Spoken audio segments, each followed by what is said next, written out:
The questions that I want to address right now are all about the 30th anniversary of Oriole Park at Camden Yards. Of course, the actual anniversary of the first game was last week, but with today being opening day, we thought it'd be an appropriate day for us to chat with the genius, the brilliance behind the ballpark, someone who legitimately has revolutionized the sport of baseball. She is the great Janet Marie Smith, and she is with us here on Glenn Clark Radio.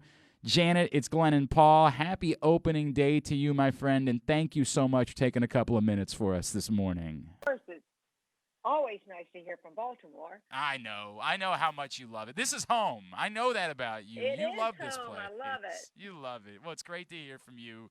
Janet, can you take me back 30 years ago last Wednesday when you saw the stadium for a game for the first time, that day as Rick Sutcliffe took the mound? What were the emotions going through your head, and what did it feel like for you, this vision that came to fruition 30 years ago? Oh, I think all of us on the Maryland Stadium Authority, Orioles, HOK, Martin Mallow team just felt a combination of exhilaration and relief. It played like there was a real 9-inning game in the books, and we had all worked so hard to achieve Governor William Donald Schaefer's vision of this urban ballpark and Orioles President Larry Lucchino's goal of this old-fashioned venue that had fans close to the action and asymmetrical playing field and just everything that Mayor Kurt Schmoke's Baltimore had put into saving the warehouse and making this part of the urban renaissance of downtown. Just it all came together through a lot of hard work, but mostly for that one moment in time, we could just breathe a sigh of relief. And then, as I recall, the next morning we were at it again, working out the kinks. Janet, um, did you have any idea at that point how you guys had just revolutionized baseball? Like, did you have any clue that this was now going to be the way that stadiums were going to go, or did you think like maybe, hey, this might be the one, and then we'll be right back to these cookie cutter stadiums here in a second? No, I don't think we had any idea, nor was that even a goal. As Larry Lucchino has often said, we were trying to build the best ballpark we could for Baltimore, period. That was our goal. And of course, Joe Spear at HOK Sport had been a part of the design team that had built Pilots Field in Buffalo a few years earlier, which arguably is the predecessor to Camden Yards. Mm-hmm. And yet it hadn't lit the fire the way that Camden Yards did. So of course not. I don't think any of us would have been presumptuous enough to say it was going to do anything more than be a fabulous home for the Orioles. And even that, we were hoping and praying, that it would be a valid successor to Memorial Stadium, because Memorial Stadium had lots of deficiencies, obviously, or we wouldn't have moved out, but people loved it. Fans had fantastic memories of both the Orioles and the Colts in their championship years at Memorial Stadium. So our goal was to make certain that we didn't have 48,000 fans walk in on April the 6th, 1992 and say, golly, we missed the old place. The great Janet Marie Smith is with us here on Glenn Clark Radio. Janet, it's so funny you bring that up because in the last couple of weeks, as everybody's been writing their stories and sharing their memories, I had honestly forgotten about how there wasn't really even that much public support for there being a new stadium in Baltimore because of exactly what you're talking about, which was everybody just loved Memorial Stadium so much they didn't want a new stadium here in Baltimore. Well, it had its deficiencies, as I say, or there wouldn't have been a move to Of move course. out. But having lost the Colts, and of course having lost the basketball team, the city of Baltimore, the state of Maryland, was not going to lose another team. And credit Schaefer for his leadership. He just said first as mayor of Baltimore and then on his way to Annapolis to be governor, like, we're not losing a third professional team. It's not going to happen. And if a new park is what it takes to keep them competitive, both on the field and in terms of the fan amenities, we're building one. And so I think it's a credit to the leadership of Maryland's government and of the Baltimore City Planning Department. I don't know that today they'd have the moxie to step out in front of public opinion and create the kind of leadership role that begot us Baltimore's Inner Harbor and the newly talked about what happens to those festival marketplace pavilions, but those were all new. The aquarium, the science center in Camden Yards was just another piece of that puzzle to revitalize downtown.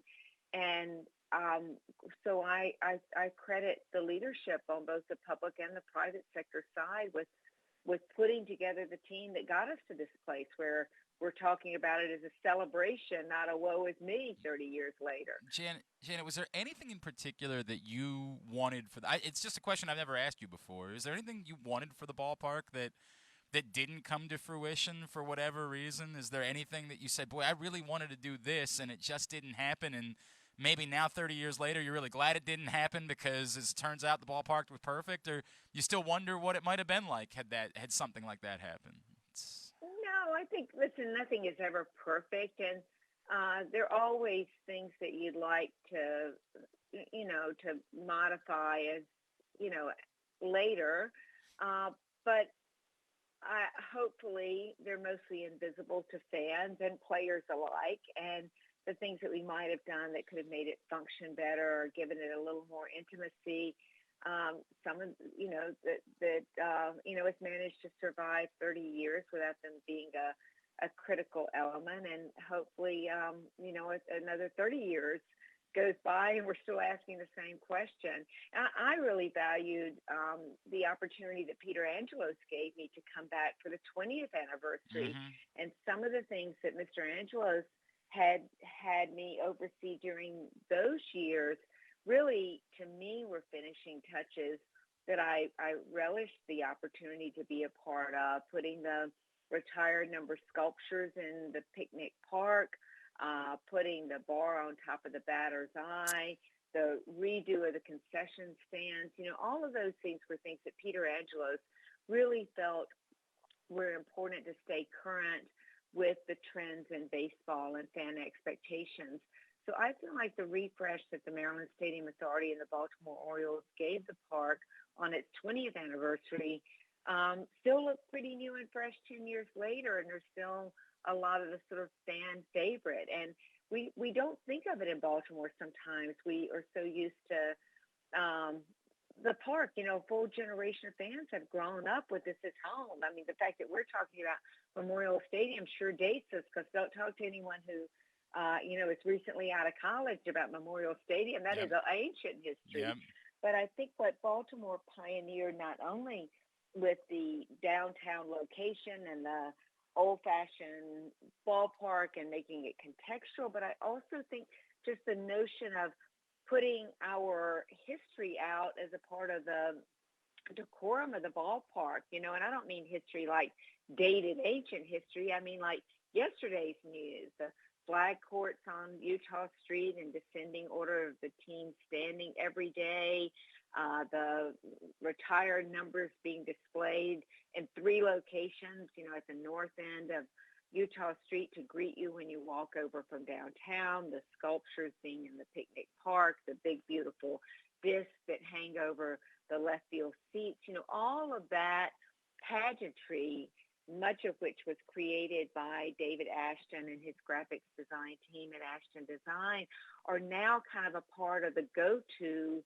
script of how to put together a ballpark. And so I think in Baltimore, we take those things for granted, how many things about Camden Yards sort of portended the way not just baseball, but other sports treated their facilities in the last generation. So true. It is so incredibly true. And just another couple of minutes here with Janet Marie Smith as we celebrate opening day here in Baltimore, 30 years after the first opening day at Oriole Park at Camden Yards. Janet, one of the other stories that I had legitimately forgotten was that not everybody was in favor of the warehouse, that there were quite some vocal arguments from some about the existence of the warehouse. Did you know how important the presence of the warehouse was going to be for the urban feel and weaving the ballpark into the fabric of the city? Well, yes, I felt very strongly about it, but that isn't to say that it was a popular conclusion.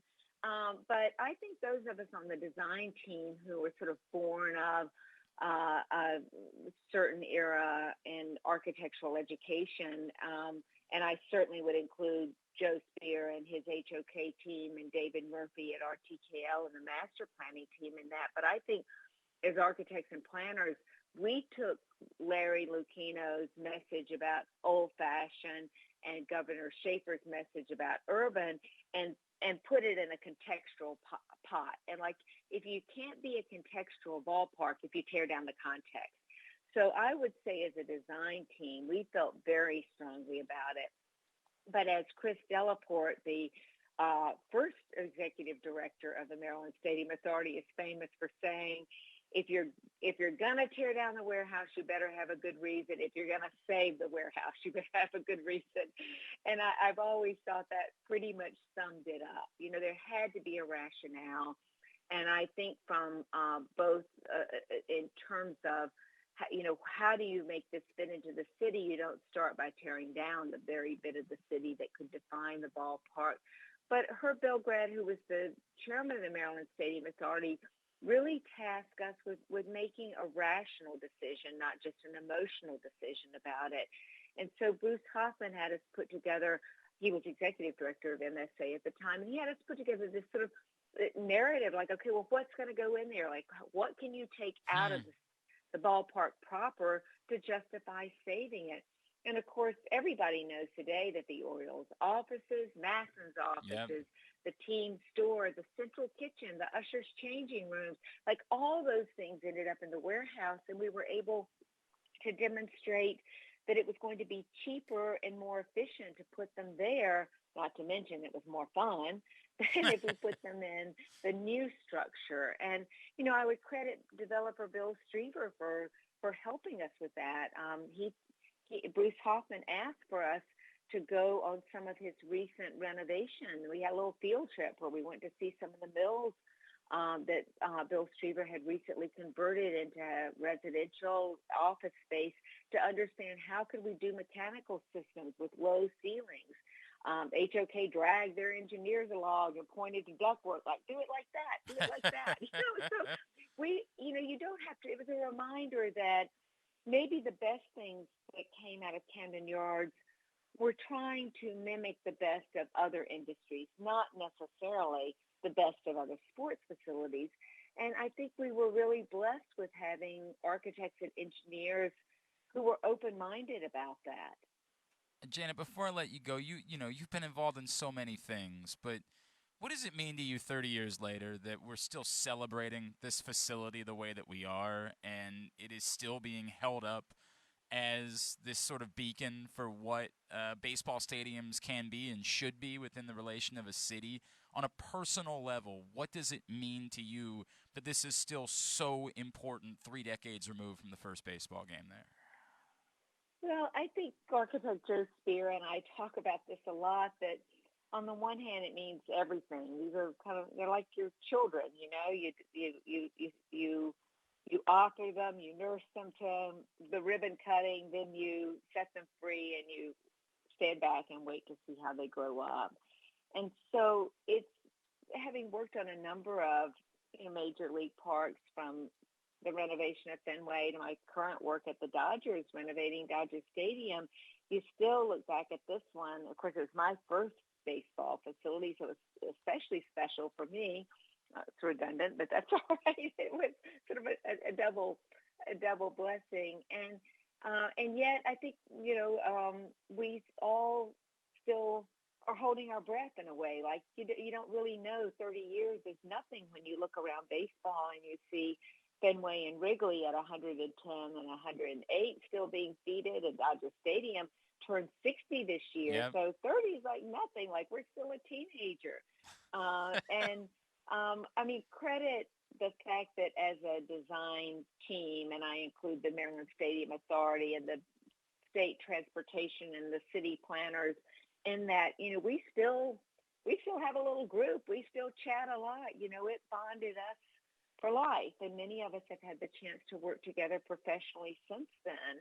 And that, I think, is a testament to one of the things that's behind the success of Camden Yards is that it gelled as a team, and we challenged each other and we supported each other. And 30 years later, we're still, we're still smiling at these sort of fun little stories that come out. And I've loved reading some of the press myself.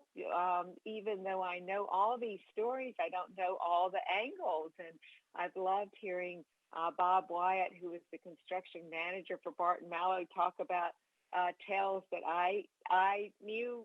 I knew the highlight. I didn't know the behind the scenes. That's cool.